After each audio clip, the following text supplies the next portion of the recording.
Hoje pode, com Marcelo Abud. Bom dia, Marcelo Abud! Bom dia, Marcelo Duarte. Bom dia, curioso, curiosa, que está sempre aqui querendo saber, né, quais são as novidades da podosfera, esse incrível universo dos podcasts. Estou quase o Gil Gomes aqui dos podcasts, hein? Muito legal, muito legal. Quarta-feira agora, Abud, nós temos o Dia dos Povos Indígenas, né? E até agora nenhum dos colunistas se apoderou dessa data para contar alguma coisa. Você podia dar uma dica de podcast que cairia bem nessa data, não é? Pois é, eu, na verdade, por acaso, acabei ouvindo um podcast, aqueles que aparecem assim, vi uma notinha, falei, vou colocar um pouquinho para ouvir, né, que a gente faz esse exercício. E aí eu coloquei o primeiro episódio, e como era no primeiro dia, eles já publicaram os 6 episódios diretos, né? Eu acabei maratonando, Marcelo Duarte, e tem a ver com lendas indígenas também. Então, acho que é uma boa dica para a gente repensar aí como é que a gente está tratando o planeta, pensando em outros mundos, e é sobre isso então que eu vou falar nesse nosso quadro de hoje. Sensacional. Então vamos lá, ficha. Qual o nome? Quem apresenta? Quanto tempo tem? Então vamos lá, é um podcast chamado Eles Estão Aqui, é exclusivo do Globoplay, não tem nas plataformas, só tem no Globoplay, mas é de graça. Então se você procurar Globoplay, Eles Estão Aqui, vai cair nos 6 episódios. É uma audiosérie, né? Aliás, é a terceira audiosérie que a Globoplay coloca no ar do final do ano passado para cá. Ela começou a investir nesse gênero também, depois, talvez, do sucesso que Paciente 63 fez pelo Spotify. Mas, enfim, essa audiosérie reúne uma história de ficção com mistérios sobrenaturais e lendas indígenas. É uma mistura de tudo isso. Estreou no dia 15 de março. Como eu falei, os 6 episódios estão disponíveis e tem ali também como pano de fundo um fato histórico que aconteceu no final da década de 70, que é a aparição de discos voadores na região do Pará. Então, eles misturam esse fato histórico com uma consultoria do Daniel Munduruku, que é um escritor de mão cheia aí, né, tal, para tratar de lendas indígenas também e falar um pouco dessas questões envolvendo o mundo sobrenatural, outros possíveis planetas e o que a gente está fazendo do nosso próprio mundo, né? Então é bem interessante. Quem que tem participação? Tem o Ícaro Silva, o Jackson Antunes, uma atriz que é a protagonista indígena, que é a Bia Tapuia, e ainda a participação do Paulo Vieira, o humorista Paulo Vieira. Então é bem, bem bacana, viu, Marcelo Duarte? A gente tem um trecho aqui, vamos rodar? Vamos lá. Oi? Tem alguém aí? Tem alguém em casa? Ai, quer saber? Desculpa entrar assim, é que... É só um rádio. E vocês acabaram de ouvir Papá de Belém com Paula Pichuna. Alguém estava aqui e deixou o rádio ligado. E esse é o Giro de Notícias de hoje, 20 de outubro de 1977.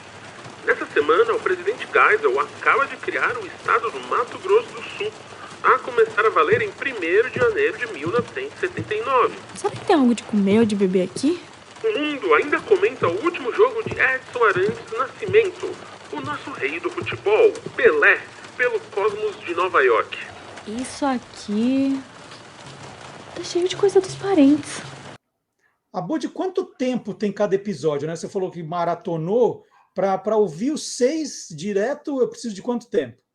Olha, eu fiz isso numa caminhada de casa até a FAAP. E esse trajeto normalmente eu faço em 1h30 de manhãzinha, muito trânsito, voo de ônibus. Então fui ouvindo no ônibus, continuei até chegar na sala dos professores. Mais ou menos 1h30 eu ouvi todos os episódios. Tem episódios de 12 minutos, tem outros de 20 minutos, não são precisos, né? De acordo com o que rende ali aquele núcleo narrativo, né? Então, de 12 a 20 minutos cada episódio, 1h30 mais ou menos dá para acompanhar todos eles. E a gente ouviu aí um trechinho que é justamente o momento em que a personagem principal ela se depara, né, com uma casa meio que abandonada, tem a questão do rádio que dá um contexto do período em que a história começa, né? E nesse momento tem todos os mistérios que vão se sucedendo, né? E deu para ter, eu acho que, uma dimensão um pouquinho dessa questão da ficção científica misturada com a personagem indígena, que ela já fala que lá na casa abandonada, a primeira coisa que chama atenção é que tem algumas coisas dos parentes, né? Que é como os indígenas chamam os seus familiares. Então, dali, a coisa vai se desenrolar e tem muito mistério. É uma trama extremamente daquelas que prendem mesmo a atenção, tanto que eu falei, vou ouvir só um trechinho do primeiro episódio e foi que nem chocolate para mim, viu, Marcelo Duarte? Falei isso pro Bessa outro dia, que eu vou ler um texto dele, parece chocolate, que eu falo, vou comer só um tequinho, quando eu vejo já terminei, degustei tudo, e foi assim com essa série. Então, eu realmente acredito que quem parar para ouvir, vale a pena aquela dica, né? Separar um tempinho, ouvir com atenção, porque ela realmente demanda essa escuta mais atenta, né? E é muito bacana uma audiosérie pela Globoplay tendo esse espaço também. O Daniel Munduruku, ele participa também ou ele só deu consultoria? Não, ele participa do roteiro. O roteiro é escrito, se não me engano, a 5 mãos. Tem uma produtora envolvida, tem os roteiristas desta produtora, que fez parceria com a Globoplay, né? E o Daniel Munduruku, ele entra justamente com a questão das lendas indígenas que estão ali costurando toda a história. E não só as lendas, como as questões indígenas, né? Enfim, de tudo que nós já fizemos nesse país com esses povos originários, né? E até em relação a isso, eu produzi um podcast para o Instituto Claro com uma cantora indígena que é a Caê Guajajara, que está lançando agora, o segundo álbum dela. E ela diz, né, na linha do que o Krenak também fala, que é outra pessoa que eu também entrevistei, eu procuro dar voz a essas causas, né? E acho fundamentais, né? Na verdade, não tenho que dar nada, né? Eles é que têm que ocupar esse espaço mesmo. Mas, enfim, a Caê Guajajara, ela fala que o futuro é indígena, né? Na linha do que o Krenak diz, do jeito que a gente vem consumindo o mundo, se a gente não tiver uma visão realmente de preservação, de reflorestamento, não vai ter futuro. Então, acho que é por aí que a gente tem que também ouvir um pouco mais, e a Caê Guajajara tem um trabalho que eu acho incrível, misturando, né, ritmos tradicionais, música popular originária, né, com rap, com outros elementos, é bem, bem interessante mesmo, e eu a entrevistei também, dá para ouvir lá no podcast do Instituto Claro.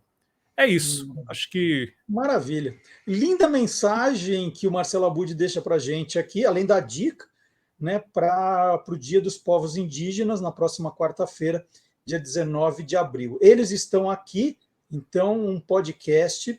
Eu adorei a sinopse que você passou aqui, né, misturando lendas com coisas sobrenaturais dos povos indígenas na Globoplay. Abud, sensacional. Semana que vem voltamos a conversar. Valeu, até lá. Abraço, bom final de semana. Abração.